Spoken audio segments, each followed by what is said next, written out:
Hello, friends. How are you today? It's Marty. It's Wednesday. Getting caught up with some stuff and some videos, and finally decided to do this vinyl tag set forth by someone in the VC, in the vinyl community. I set in motion in the underground metal YouTube community by my friend Ben. But yes, I want to talk about some things on this list. But first, in the background, the new Bashmu tape called Black Sorcery from Within Arcane Caverns. Bog Phantom doing what he does. Excellent stripped down lo-fi black metal. I think this tape is maybe a little bit less acidic and more barbaric, I would say. But I've been listening to it quite a bit since I've got it. It's been a little while since I've had it. Getting, like I said, caught up on some stuff. But anyway, so this vinyl tag. Questions. I may not be as passionate or fired up about some of these questions as our friend Aaron the Metal Theologian. But I'm going to go do my best to go through these quickly and talk about some records. Well, first off, there are 20 questions, and question number 1, how many records do you own? I do not have an exact count of this. I have more than 500 and less than 1,000. Probably getting close to 1,000, but less than 1,000. Next question, what kind of record player do you have? I have 3 of them. I have a Newmark, which I use in the office. I have an Audio Technica, which is the nicest turntable in this house, and that is in there's a listening area over in the section of our basement where friends come over and we sit and listen to music. And I have one upstairs, which is the newest turntable. It's a cheap Sony. I had a cheap Pioneer up there. It died, and so I used a gift certificate and got a Sony. Works good. It's cheap, but it works good. Next question. How old were you when you started collecting? I guess I wouldn't really call it collecting. I was 7 or 8 when my grandmother bought me my first Kiss record, and I just needed to hear everything I could hear by that band. So it was more of, I wasn't collecting to, you know, oh, I have this vinyl, cherish this vinyl. I played the shit out of every record I ever got that was either bought for me or I bought myself with my own money. I don't think I would call it collecting until probably I was a teenager in junior high school. Still, I needed it. It was more or less getting stuff to hear everything I possibly could and not necessarily going out to collect, you know. It's just different. I think the collector mentality, yeah, we're all kind of collector scum, but I think the collector mentality hasn't really started until the eBay / Discogs / internet era has taken hold. I mean, I guess I never really thought of this as collecting other than being a music fan, being a fan of music, wanting to hear stuff and holding on to it so if I wanted to listen to it again. So yeah, collecting is a later phenomenon to me anyway. Oldest record. I have 2 records that are old. Johnny Cash at Folsom Prison and Johnny Cash Used to Ride This Train by Johnny Cash and the Tennessee 3. Tennessee 2. One's a Sun record. These are all scratched to shit. These are my dad's records. He obviously doesn't have a turntable anymore, so Columbia, this is a Columbia pressing, and it was not, they don't have a date on it anywhere. But these are probably 2 of my oldest records. They are the 2 oldest records I own. I don't have a lot of old country or classical or anything like that. Everything is pretty much hard rock, rock and roll, you know, experimental, industrial, black, death metal. But these are both very enjoyable records when I get the itch to listen to them. Very cool. Next up, first record. Kiss Alive. This was bought for me by my grandmother back in the day. This came out in 75. I think she bought this for me in 77. I saw Kiss on TV. I wouldn't let anybody forget that I saw Kiss on TV and had to hear this band. So she bought this for me. I listened to it with her. I listened to it with my parents. I can't say they were fans of it, but they never discouraged me listening to hard rock, even though there was swearing and all this other stuff. First record with my own money. Well, that would probably, it's hard to remember. It was 1,000 years ago, but I seem to remember saving up allowance to get this one. Kiss Love Gun. Again, back in those days, Kiss was it for me. There wasn't any Black Sabbath. There wasn't any Rainbow. It was all Kiss. That's all I knew. I went from kids music to, you know what? I want to back up my first record. I just thought of this. My first record, if you really, really put it back in time, would be a Captain America versus the Falcon. It was like a comic book that came with a 45. It would like read the words to you, and you turn the page when it beeped. I don't still have that, but yeah, that was my first record. I don't own it anymore, but first record that was like a music fair was this one for sure. Favorite colored vinyl. Colored vinyl. This goes back to the collector thing, okay? Collectors have to have the rare pressing, the colored vinyl. They all flock to it. They all buy it. You know, yes, I do buy colored vinyl on occasion. And if given the option, sometimes I'll click black, sometimes I'll click color. It's whatever I'm feeling that day. So, and colored vinyl to me is, you can't, you don't buy records to look at them. You buy them to listen to them. But as far as colored rare vinyl goes, this Panopticon Roads to the North, I actually released this here in the U.S. Very cool royal blue with yellowish, greenish splatter. This is probably my favorite colored vinyl that I own. And this was all this pressing was. There was no black. You had no option. They were all this color. But again, you don't buy records to look at them. You buy records to listen to them. If they look cool, that's an incentive for the collectors, isn't it? We're all somewhat guilty of that. What is a discount album? You know what? I've gotten really lucky. I've talked about this a million times in my videos. There was a record store in town called New Moon Records, owned by Bob Seger's tour manager. Mike was his name. Why his wife's name was Teresa. But they would get in tons and tons of metal vinyl, didn't know what they had, and would put it in their used bin for super cheap. So here's a couple. I mean, I've got not 100, but probably 25 or 30 to 50 vinyl records that I got for this price. But price, I don't know if you can see it, $1.99. Celtic Frost Morbid Tales. This does not have the poster, which is a bummer, but for $1.99, it's in great shape. It plays good. Another one is a noise pressing, original pressing of Hellhammer's Apocalyptic Raids. Again, $1.99. Side A of this is 33 RPM. Side B is 45 RPM. Or is it the other way around? But yeah, here's just a couple examples of stuff I've gotten for cheap that are fucking classics that would cost you $1 million on eBay or Discogs. Prized possession. That's, that was a hard one. Because there's really nothing prized possession. I love a lot of my records, but I don't put them on a shelf like, oh, this album, I can't believe I got this. But a prized possession for my musical development, I've shown this album before as well, is the Doomsday News comp put out by Noise International. A compilation of all noise bands. It's got Scanner, Rage, Death Row, Coroner, Tankard, Sabbat, Halloween, the UK Sabbat, not the Japanese Sabbat, Halloween, Vendetta, Celtic Frost, Creator, Voivod.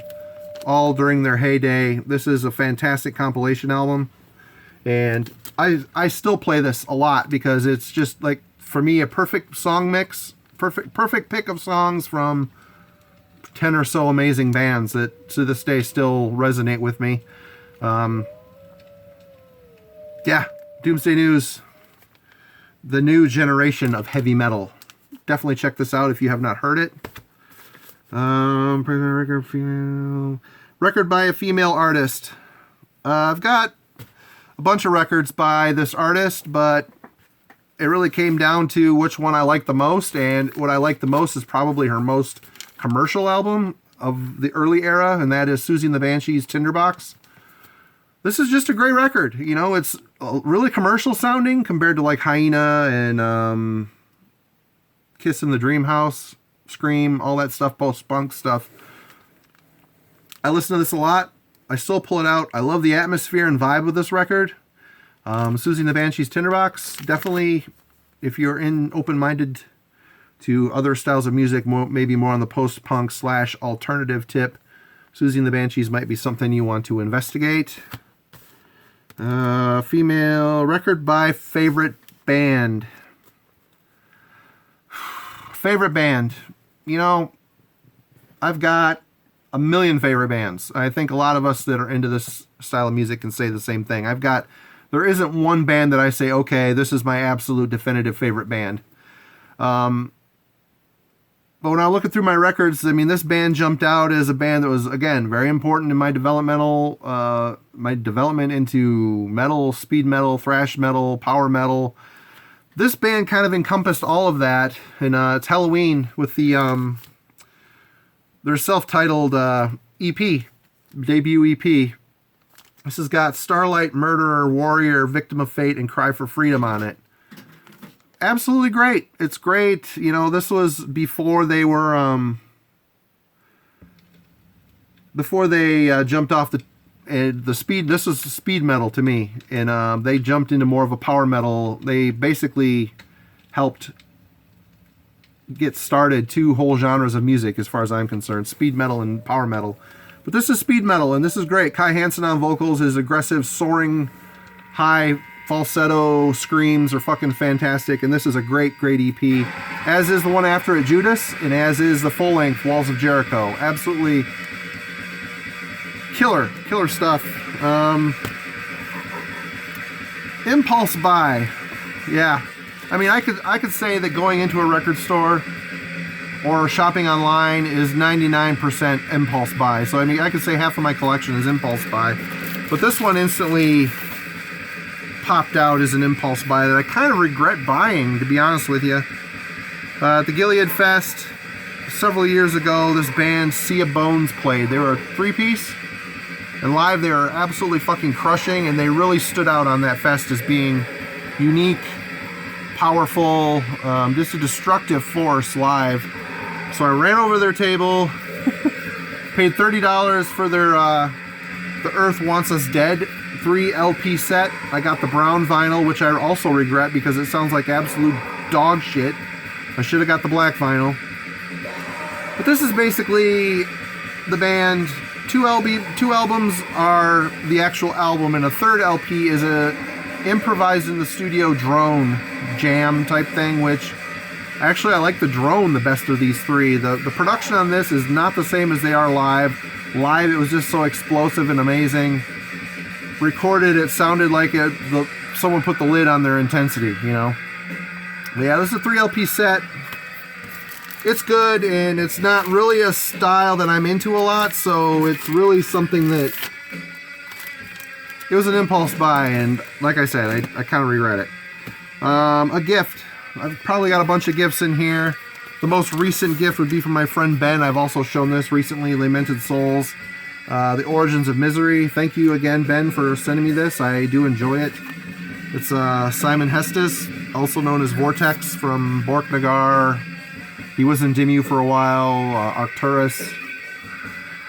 Excellent traditional doom, very Sabbathy at times. Other times it's completely unique. I don't think his voice is as off the charts strange on this album as it is, which I love it when he takes it to strange areas, but this is 234 out of 500. This is very cool, and I appreciate it, Ben. I'm sure I owe you something for this. I'll figure it out. Okay, a gift. Most played record. Well, considering how old this is and how long I've owned this, I would say this probably is my most played album. If you think of all the millions of spins I spun this back in the day when I was a kid, through my teen years, this album has never really gone away from me. It's the first Kiss album. I mean, you can probably see this thing is ratted out. Like, it's been severely loved over the years, but it still plays good. This is one of those things where you put it on, you know every pop and scratch on this record. It's like ingrained in my brain. So yeah, most played album, just for the sheer longevity and that this has been in my life, I would say this is probably it.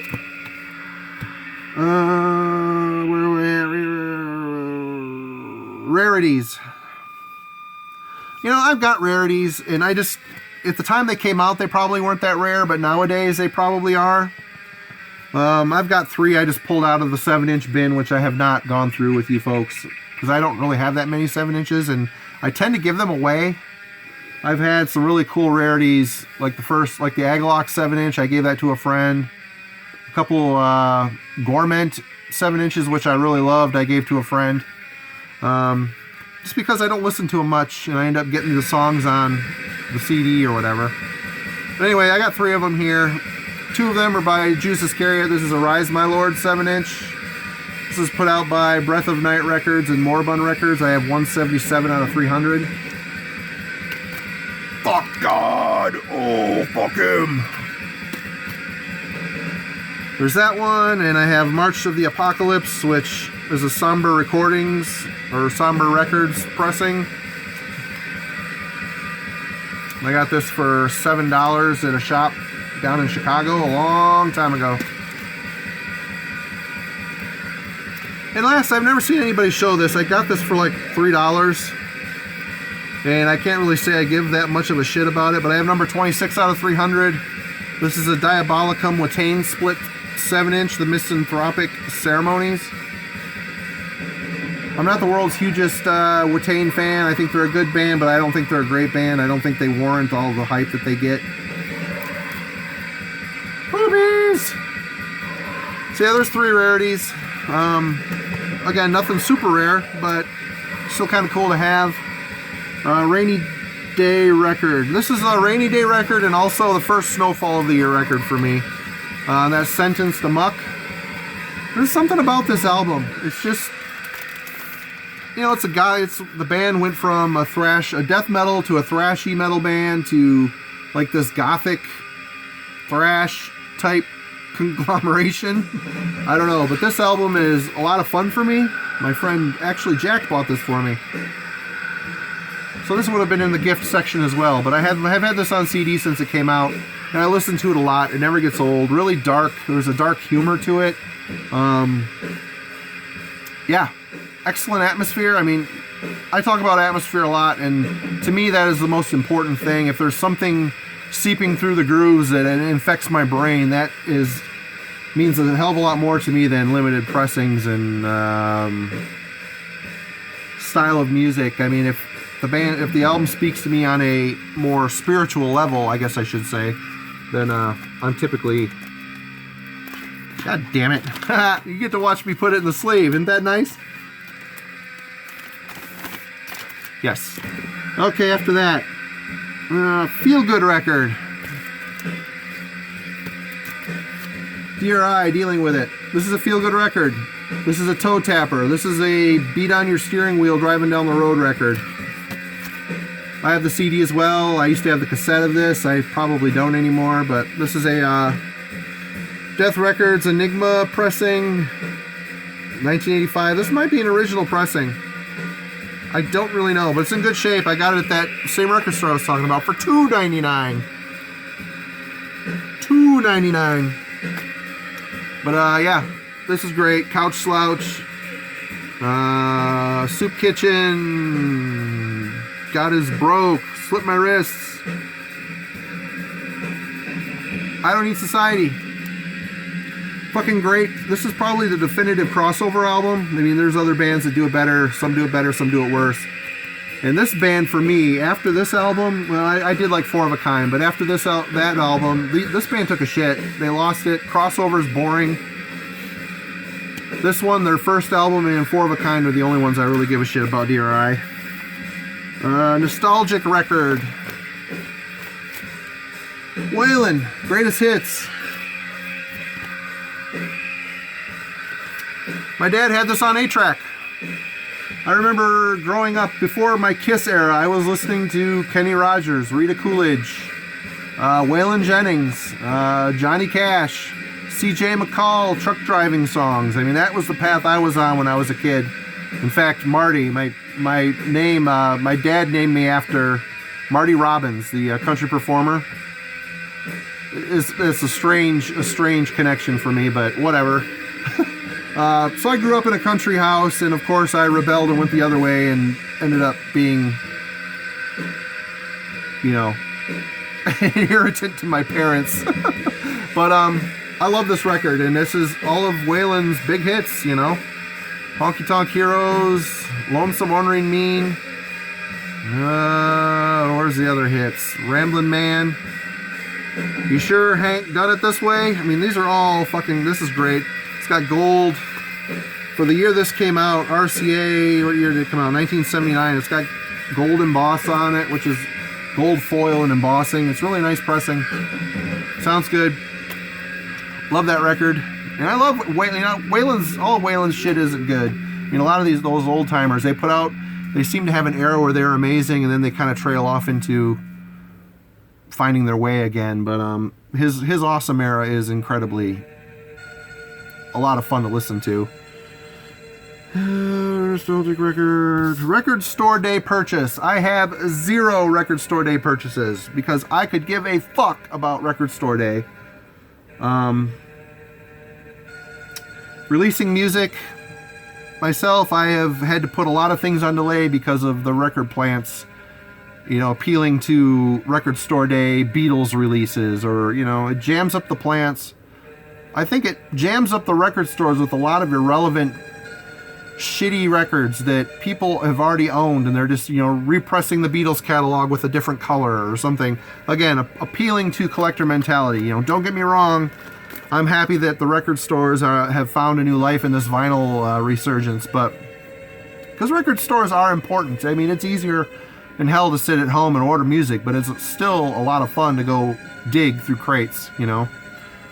But yeah, I'm not a big fan of record store day. There's never anything in the style of music I care about typically that's going to be there to warrant me battling lines to buy something. And the last of this vinyl tag is a recent purchase. I just got in copies for the distro of Woman is the Earth, Torch of Our Final Night. This is a gatefold. I believe it's colored vinyl too. I'll be putting these up on the newly redesigned distro here coming very soon. I will make a video probably announcing the launch of that, hopefully this week. But these will be up along with their last album, Depths. This is really great. This is a band from one of the Dakotas. Excellent black metal, but not your typical, you know, they don't sound like everybody else. Really good band. And with that, that's it. Vinyl tag, 20 questions. You made it through. Check out Bashmu Bandcamp page. Fog Phantom is making some really good stripped down lo-fi black metal that you should be into. And that's it. I will see you again next time. You guys have a great day.